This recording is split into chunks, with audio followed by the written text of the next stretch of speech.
Olá, vamos começar então o processo de instalação das ferramentas necessárias para o nosso curso. Esse vídeo está sendo gravado após a criação do próprio curso. Eu já havia criado um vídeo anterior com o processo de instalação, mas por dois motivos resolvi criar novos vídeos sobre esse mesmo processo. O primeiro motivo é óbvio a questão da atualização das ferramentas. É sempre interessante ao falar sobre a instalação que a gente tenha a versão mais atual possível para que não acabe tendo um processo e na hora que você vai se deparar com essa mesma instalação, você tenha dificuldade por ter que lidar com elementos diferentes, elementos novos, dentro daquilo que você está esperando. E o segundo motivo, talvez seja o principal motivo, é que quando eu gravei o primeiro processo de instalação, eu foquei exatamente no ambiente em que eu estou trabalhando. Então, como eu trabalho com Mac, eu fiz todo o processo de instalação para Mac e disse mais ou menos que as ferramentas que você deveria ter instalado tanto no Windows quanto no Linux seriam mais ou menos as mesmas ou pelo menos algo equivalente. Mas eu não mostrei esse processo sendo realizado tanto no Linux quanto no Windows. E nesse momento eu resolvi gravar etapa por etapa o que a gente precisa instalar para ter todo esse ambiente, tanto para Mac quanto para Windows quanto para Linux. Talvez uma terceira motivação para esses novos vídeos tenha sido o fato de que eu gostaria de colocar esses vídeos públicos no YouTube, então qualquer pessoa pode ter acesso e ter mais ou menos uma noção do que é que os nossos cursos tratam.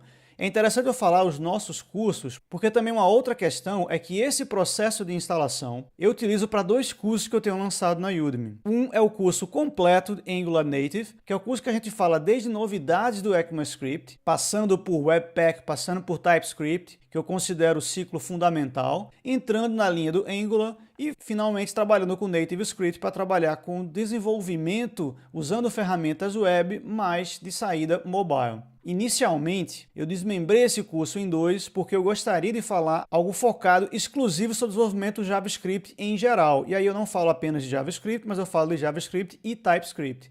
Então, se você estiver inscrito no meu curso JavaScript do Futuro, ele não precisa de todas as etapas de instalação que nós vamos fazer aqui. E eu vou deixar bem claro, à medida que formos tratando de cada assunto em cada vídeo desse, o que é opcional, o que é obrigatório para ambos os cursos e o que é exclusivo para o curso Angular mais NativeScript. Nesse momento, deixa eu ganhar um pouco de espaço aqui. Eu tenho uma máquina virtual Windows rodando e só para conferir, eu também tenho mais uma máquina virtual Linux também rodando. Todas as instalações estão escritas no GitHub em arquivos executáveis que você pode também executar remotamente ou baixar, ou, como eu até prefiro, sinceramente, você seguir linha a linha e você ver o que é que você quer realmente instalar ou não. Para Mac, a primeira etapa que eu recomendo aqui é a instalação do Xcode. Vale dizer, já nesse ponto, instalar o Xcode não é ferramenta fundamental para desenvolvimento JavaScript. Não é uma coisa que você precisa para trabalhar com JavaScript. Mas eu considero interessante porque nós vamos tratar também para o JavaScript de uma ferramenta chamada Brew aqui no Mac,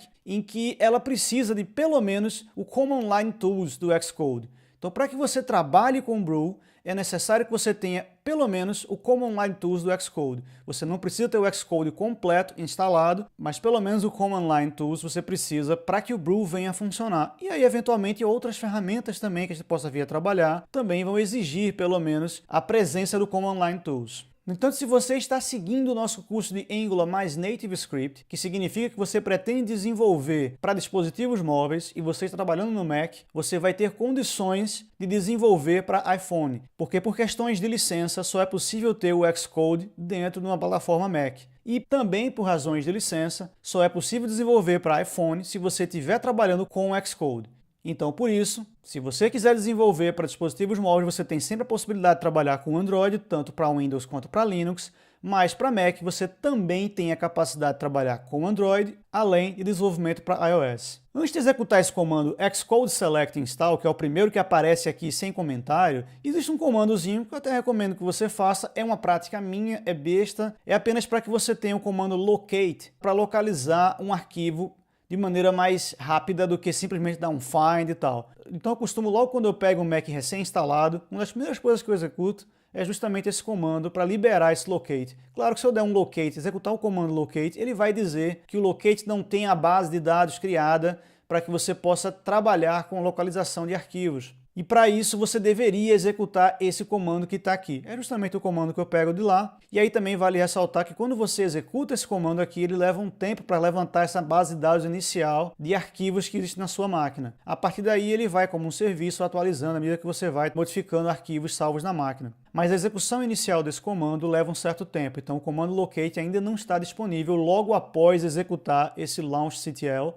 que é justamente o comando que vai registrar esse serviço para quando você iniciar a máquina, ele trabalhar com esse serviço que vai estar o tempo todo prestando atenção em modificações de arquivos para que fique fácil de localizar esse arquivo numa base de dados, em vez de percorrer todo o seu disco. Vamos então à execução desse comando, xcode select -- install. Para isso eu vou abrir aqui o terminal e vou executar xcode select -- install. Vale frisar que nesse exato momento eu já tenho o Xcode instalado. Então o que acontece aqui para mim é que ele está dizendo que o Xcode já foi instalado, não tenho mais como executar esse comando, mas se eu não tivesse o Xcode instalado, o que iria aparecer para mim é exatamente essa imagem onde tem o get Xcode ou install. A diferença é, se você clicar no get Xcode, o que você vai fazer é abrir o App Store para que você possa baixar o Xcode por completo. O Xcode é uma ferramenta de edição, é uma IDE completa para trabalhar com desenvolvimento para Mac e para iOS. Mas se você quiser apenas o Command Line Tools, basta colocar aqui o install, que é justamente o que ele está dizendo. O Command Line Developer Tools é a ferramenta que você iria instalar apenas colocando aqui no install. E aí, mesmo que você só instale essa ferramenta, da próxima vez que você executar aquele mesmo comando que a gente viu ali, ele vai dar a mesma mensagem de erro que deu para mim, dizendo que essa ferramenta já foi instalada. O que é que eu recomendo? Se você está apenas tratando de JavaScript aqui no curso básico, basta instalar o Command Line Tools, pura e simplesmente para que nós tenhamos o Brew, que é uma ferramenta que vamos trabalhar mais à frente, rodando plenamente. Mas nenhum dos dois é obrigatório. Esse vídeo aqui não é obrigatório e inicialmente ele não estava presente no curso de JavaScript. Eu fiz questão de colocá-lo no curso de JavaScript agora para que você tenha uma noção do que está acontecendo em todo o processo de instalação. Se você quiser instalar o Xcode por completo, uma vez que você já passou por isso, você pode ter fechado por alguma razão, você pode vir simplesmente no App Store, tá ele aqui, e aí basta buscar por Xcode. É exatamente o que vai acontecer quando você clicar naquele Get Xcode ali. Ele vai entrar diretamente aqui na página do Xcode por dentro da App Store. E aí ele vai ter essa opção para que você venha instalar. No meu caso, se eu clicar aqui, eu vou abrir diretamente, mas ele vai ter a opção Install. Essa opção install vai levar um certo tempo porque o Xcode é bem grande. Ele tem por volta de 10 a 12 GB, não tenho um número exato de cabeça, mas é mais ou menos isso. Então você vai ter que esperar um bom tempo para que ele instale por completo. Mas se você vai desenvolver para iPhone, mesmo que você utilize NativeScript ou qualquer outra solução cross-platform ou solução web, é extremamente recomendável que você tenha o Xcode por completo instalado para que você tenha o simulador, para que você tenha uma série de recursos e, eventualmente, se você quiser de fato trabalhar especificamente com código nativo para iOS, você poder abrir sim no Xcode e trabalhar de alguma maneira. Então sim, clique aqui no Install, depois é somente clicar na opção Get, esse botão vai ficar verde, vai ter a opção Get, e aí é só achar, não tem muito o que ensinar. Se eu clicar aqui no Open, ele vai simplesmente abrir,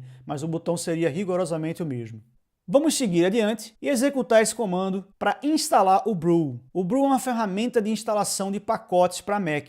Vamos trabalhar também com a ferramenta de instalação de pacotes, tanto no Linux quanto no Windows. Mas no Mac, a ferramenta que eu indico é justamente essa Homebrew. Com ela você tem condições de ter tudo num lugar só, então em vez de ter todo esse trabalho de ficar, cada coisa que você precisa instalar, você vai no site oficial e baixa ou vê o processo de instalação, é recomendável que você tenha uma ferramenta única que você possa simplesmente chegar nela, dar o comando e baixar o que você quiser. O Brew tem duas variações, uma são de arquivos que ele possui o fonte e que você vai simplesmente executar o comando brew install e aí você bota o que você quer. Uma outra variação que a gente usa bastante é o Brewcask. O Brewcask é uma variação em que ele baixa o binário e costuma colocar esse binário na parte de aplicações do teu Mac. Então algumas ferramentas não é possível você ter no Brew diretamente, mas você tem o cask dessa ferramenta, então você pode instalar. Vamos trabalhar com isso sim. O segundo comando do meu script de instalação é justamente esse comando que eles sugerem aqui. Ele simplesmente pede para que execute esse script de instalação. Eu vou voltar aqui para o meu script, é rigorosamente o mesmo, é simplesmente copiar isso que está aqui e mandar ele executar. Também já tenho ele aqui na minha máquina instalado, mas eu vou executar assim mesmo, só para que ele simplesmente mostre essa informação de que esse script vai instalar o Brew e vai instalar algumas outras ferramentas. Eu vou colocar aqui return, ele vai pedir a senha e vai então iniciar o processo de download para instalar. No meu caso, eu já instalei, eu vou cancelar esse processo. Simplesmente para finalizar essa etapa do brew, esse comando brew tap nos permitir instalar o chamado Cask Room, que é justamente a ferramenta que nós utilizamos para instalar alguns softwares quando você tem apenas o binário e você quer instalar como um software normal, como se estivesse baixando o arquivo .dmg e instalando num processo natural, trivial para Mac.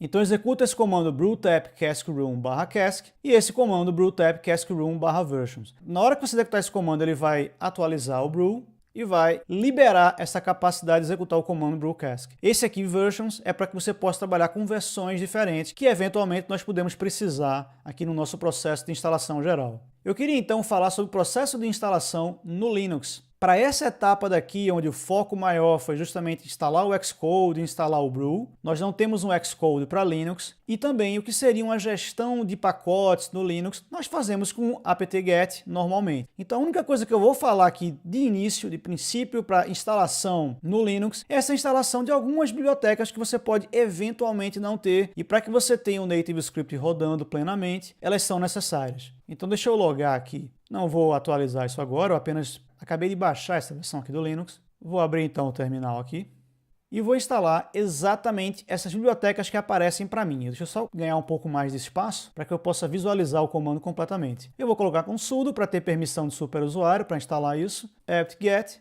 install, e eu vou colocar todas essas bibliotecas. Então, lib32z1. Essa lista de bibliotecas aqui eu tirei da documentação oficial de instalação do NativeScript. É interessante que também tem uma parte comentada aqui em cima, que ele até colocam dizendo o seguinte: se você executar esse de cima e ele acusar que essa biblioteca não foi encontrada, executa o de baixo. É o que acontece no meu caso, possivelmente nas versões mais recentes, não vai existir isso aqui no repositório, então vamos trabalhar com a libbz2 usando essa versão daqui de baixo. Então vamos lá, colocar essa lib32z1, lib32ncourse, número 5, libbz2-1.0, 2 pontos e 386, libstdc mais 6, 2 pontos e 386. Colocando aqui a senha, porque eu executei um sudo, e aí ele vai dizer que encontrou esses arquivos. Se algum deles estiver escrito errado, ele não vai baixar. Então, como ele considerou que todos aqui existem, ele pede para baixar aqui e vai fazer o download de todas essas bibliotecas que nós vamos precisar. Vamos então instalar esse compilador G++. E eu vou até aproveitar também para já colocar no mesmo comando, embora eu separei aqui como G++, como Git, e vou colocar também aqui o Git e o Git core. Eu vou deixar o Linux aqui e vamos então ao processo de instalação no Windows agora. Seguindo o nosso arquivo de instalação para o Windows, uma recomendação é que você instale também um gestor de pacote chamado Chocolate. Então, para isso, eu vou abrir para copiar esse comando, porque realmente o comando é bem complexo. Eu vou seguir exatamente a documentação oficial do NativeScript. Lembrando que aqui, nesse exato momento, eu estou apenas instalando uma ferramenta gestora de pacotes para demais outras ferramentas que a gente pode eventualmente vir a precisar. Então, em vez de baixar cada um desses em cada site, como eu estou falando, a gente vai simplesmente usar uma ferramenta só e, através dela, vamos executar o comando. Instale isso, instale aquilo. Então, a instalação dessa chocolate aqui é através desse comando que eu vou simplesmente copiar. Vou vir aqui no Command Prompt. Então, deixa eu digitar aqui Command Prompt. É importante também abrir com o botão direito para executar como administrador. Vamos dizer que sim. Abrir isso e vamos colar todo esse comando que está disponível tanto no GitHub quanto também no processo de instalação do NativeScript. Está aí, está instalado para o Windows também. Então agora nós também temos uma ferramenta poderosa para baixar, para trabalhar com as versões, instalar e desinstalar outras ferramentas que nós vamos precisar para o curso. Para finalizar, eu queria falar também sobre a instalação de um outro terminal. Mais uma vez, não é algo obrigatório, é simplesmente a ferramenta que eu uso durante o curso. E eu acho que ela traz um ganho de produtividade bem interessante. Não é obrigatório ter ela instalado, mas eu acho que é um plus para os nossos cursos. E essa ferramenta está disponível tanto para Linux quanto para Mac, como também para o Windows a partir do Windows 10, onde você tem a capacidade de ter um Linux por baixo como um segundo shell script. Em geral, quem trabalha com Windows 10 já tem a capacidade de ter um shell script Linux, e desse shell script Linux, por padrão é o Bash. O que eu gosto de fazer é instalar o ZSH. Não vou fazer aqui nesse momento, porque nós não precisamos necessariamente disso para o Windows, vou deixar um pouquinho aberto, mas tanto para Mac quanto para Linux eu vou fazer a instalação do ZSH. No caso do Mac, eu também instalo esse iTerm 2, que é um outro terminal que eu acho mais legal, mais interessante do que o próprio terminal padrão. Então, o primeiro comando que eu executo aqui no Mac é justamente esse brewcask install. Olha aí o cask como eu estava falando. Eu executo esse comando brewcask install iTerm, que é justamente o que vai instalar o terminal. Não tenho o que fazer, é executar esse comando. Depois de executar esse comando brew install zsh e zsh completions, é exatamente para que você tenha esse shell ZSH possível no seu Mac e essa capacidade também de trabalhar com autocompletions do ZSH. Mas ele nem é obrigatório, porque nós vamos trabalhar com um plugin para o ZSH chamado ou mais ZSH, ou mais ISH, ou mais ZSH, como você queira. Esse plugin dota o nosso terminal de algumas ferramentas de produtividade. A combinação iTerm Tool com ZSH, com um plugin ou mais ZSH, eu acho espetacular para trabalhar na linha de comando. E aí executar esse comando que ele vai baixar um arquivo de instalação do ou mais ZSH a partir do GitHub oficial do projeto e vai executar esse comando de instalação. Pura e simplesmente copia e cola esses comandos aqui que está tranquilo que ele vai dar a resposta. Fazer isso para Linux também é muito simples. Basicamente é o mesmo comando, só que nesse caso estou usando wget para executar exatamente o mesmo comando. Usei o sudo apt-get install zsh, eu vou até fazer isso porque no caso do Linux eu não tinha executado previamente. Então para que haja sempre um comando a fazer aqui durante o curso, vou ganhar um pouquinho de espaço mais uma vez e vou executar aqui sudo apt-get install zsh. Vamos então executar aqui o wget https://github.com/robbie-russell ou mais zsh/raw/master tools install.sh. E aqui eu vou colocar esse "-o" maiúsculo, mais um hífen aqui e encaminhar esse comando wget para esse zsh que acabou de ser instalado. Isso vai clonar isso lá no repositório, baixar esse arquivo de instalação e executar o processo de instalação desse arquivo, já que encaminhamos para esse comando zsh.